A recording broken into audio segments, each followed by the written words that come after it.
master, nandito na tayo sa may kabila ng tulay. Grabe ang lakas ng tubig, oh. Grabe, ang daming basura, nakatakot.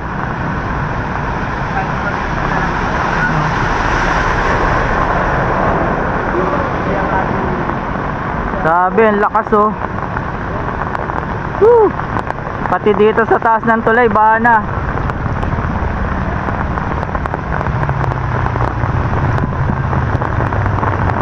Grabe, lakas.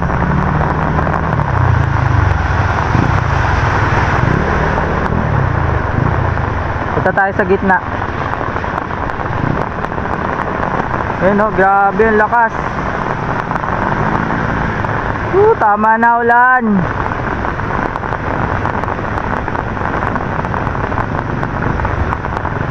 Dito tayo sa pangulan. Hanggang ngayon umuulan pa rin dito, lakas pa rin. So kikita nyo naman, tanghalin tapat, pero napakadilim, parang gabi na. So sana tumigil na yung ulan, nakakatakot. So sana wag na tumaas to. Nakikita nyo yung gitna na yan, poste yan. Ayan, lubog na siya, oh. Ganun po kalalim.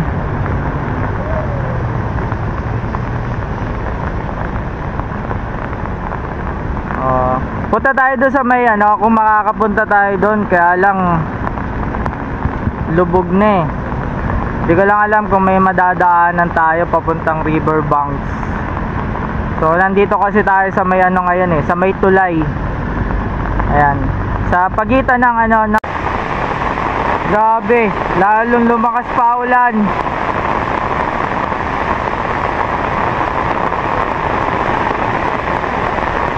Lalong lumakas. So 3 PM po, parang gabi na, sa dilim. Ayan yung mga dito, may mga tao pa dito na nag-aabang. Kung baka lumalim pa, kawawa na yung mga bahay dito sa may riverbank. Yung lalo na yung mga nandito sa malapit sa ilog. Ayan, medyo na sila, nangangalahati na yung bahay. So dito mga kamaster, ito pababa na tayo sa may riverbanks. Medyo baha na daw dito. Ayan, oh, pababa na kasi ito eh. Punta sana tayo ng ng riverbanks eh. Kaya lang wala na tayong madadaanan. Medyo mataas na daw yung tubig.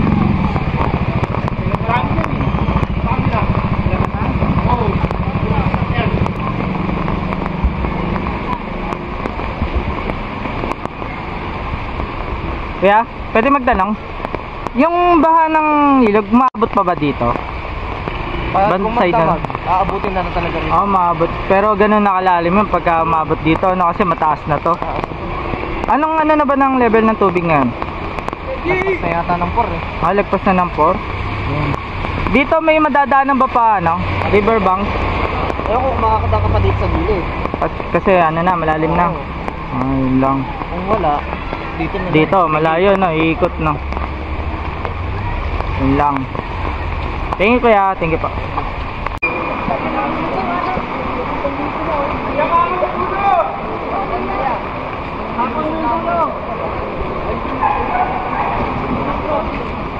Boto sila.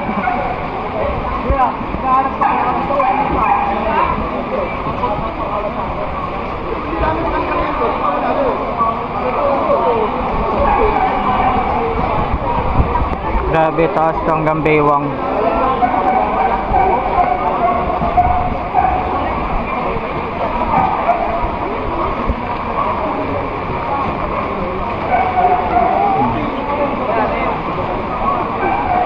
Tayo sa may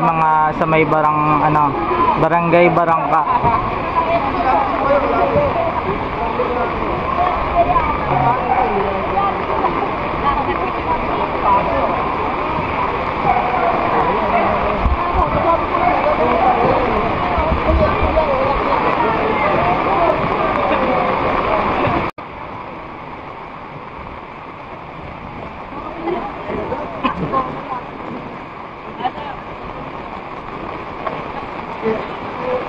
Jampon!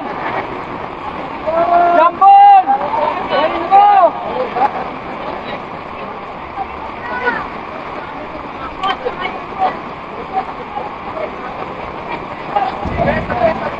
Grabe, lakas pa rin ng ulan.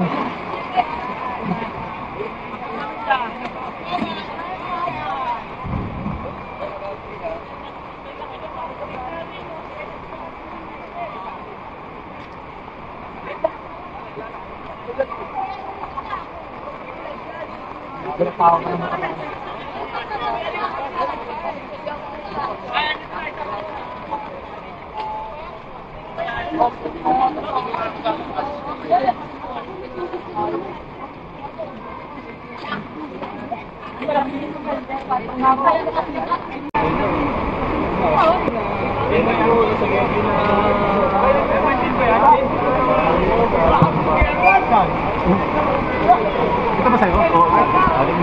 Ito ba ba? Dito sa may ano to, Barangka. Ito isa.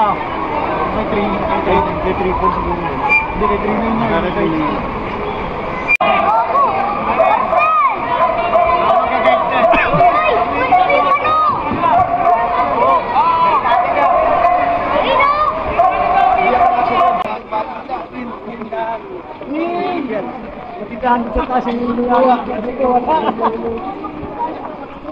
Kuya, tanong lang po, anong level na po yung tubig natin yan? 20 na dun. 20 na? Pagka, anong pinakamataas po na yan, naabot? 21. 21. Pero dito hindi na po inaabot dito. Hindi na. Dito po? Apo. Naabot to. Kuya. Ay, naabot pa to? Ayan o. Ang mga mamamayari na yan. Ah, Undoy. ang undoy po yun. Tapos yung Ulysses, ganyan din. Yan din. Ito kung saan huwag naman sanang abot. Dapat ngayon, sana wag lang. Pero ngayon po may mga nandyan pa? Meron yan sa loob. Meron pa mga tao. Meron pa mga tao? May mga taas. Ay, yung mga may second floor. Opo. Safe naman kaya sila ngayon na ano, kasi tumataas pa po, no? Oo, kaya nandito yung mga rescue. Ah, may mga nakatambay naman po, no? Okay po, salamat po. Yan mga kamaster, so sabi possible pagka umabot ng 21, umaabot pa dito yung ano, yung baha, eh medyo mataas na dito. Kaya nakikita nyo naman, ngayon wala pang ano dito, baha, nandito pa lang sa side na to. Ito yung ano, medyo mataas na to, hanggang baywang to. Nakikita nyo naman, hanggang, yan, bebewang na pagdating doon sa may bandang gitna. So, lakas. Ngayon, mag-a-update lang tayo kung gaano kataas ang tubig ngayon. Isa yung nakausap natin kanina sa may barangay Barangka, isabi nasa 20 feet. Grabe, mataas na yon. O ayan, ito nandito na siya sa may bandang taas na. Ang dami pa rin mga tao dito na nagche-check, nag-update sa baha. So yan, grabe ang lakas, makakatakot. Ito lubog to pagka hindi pa rin tumigil yung ano, yung ulan. Ayan o, lakas. Grabe, nakakatakot. Kita nyo, ang lawak. To, taas na nito ha, mataas na to. Maabot pa rin siya. Ang nakakatakot dito, pagka lumagpas yung tubig pa dito sa taas na to, dire-diretso na yan hanggang doon sa mall. Ito tayo galing. So nandito na tayo ngayon sa may ano, sa may parking ng riverbank.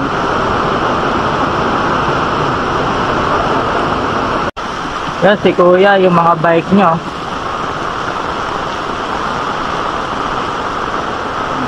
Tanungin natin si kuya. Boss, tanong lang boss. Eto ba hindi pa abutin ng baha?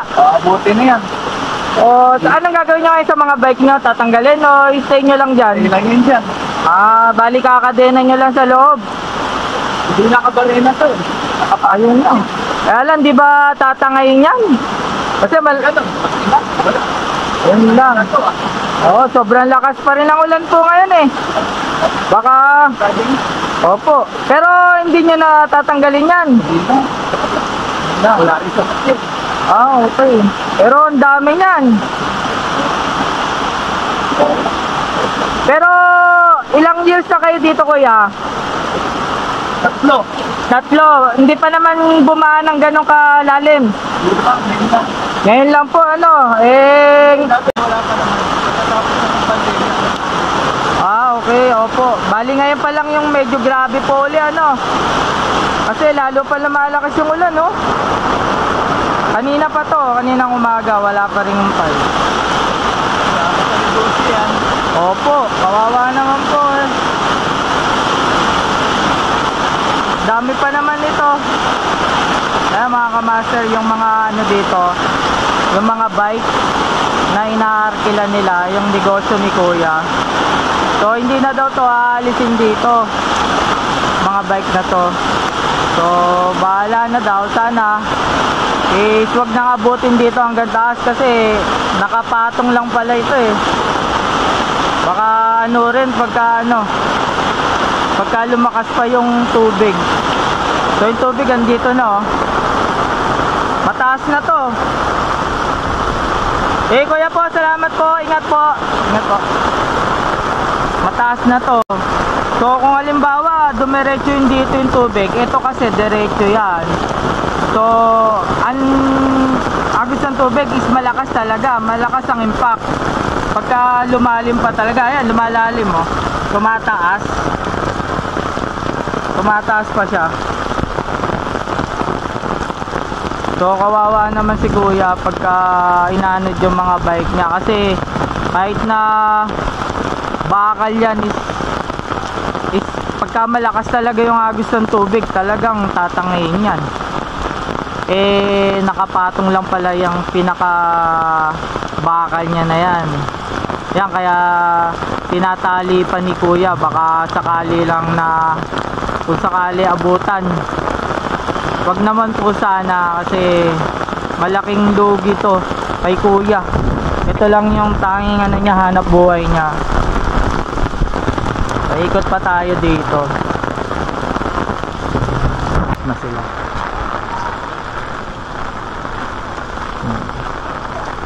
Yung mga naka-package na, mga naka-plastic na yung mga gamit nila, yung mga paninda nila. So sana hindi na po umabot dito kasi kawawa yung mga nagtitinda dito, mga ano natin, kababayan. Ang mga nag-aano na sila, gahakot na ng mga gamit para safe.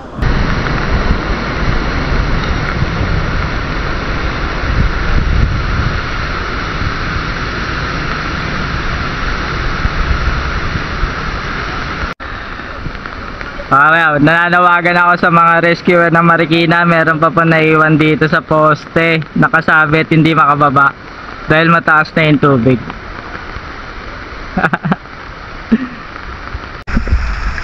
Yo mga kamaster, magpapaalam na ako sa inyo sa pag-update natin ngayon dito sa may Riverbanks River. So sana hindi na umabot dito yung yung tubig ng ilog. So sana po ingat tayong lahat. Ingat tayong lahat mga kamaster dahil maulan pa rin, hindi pa rin tumitila. So yun lang, ingat tayo, ingat. Thank you.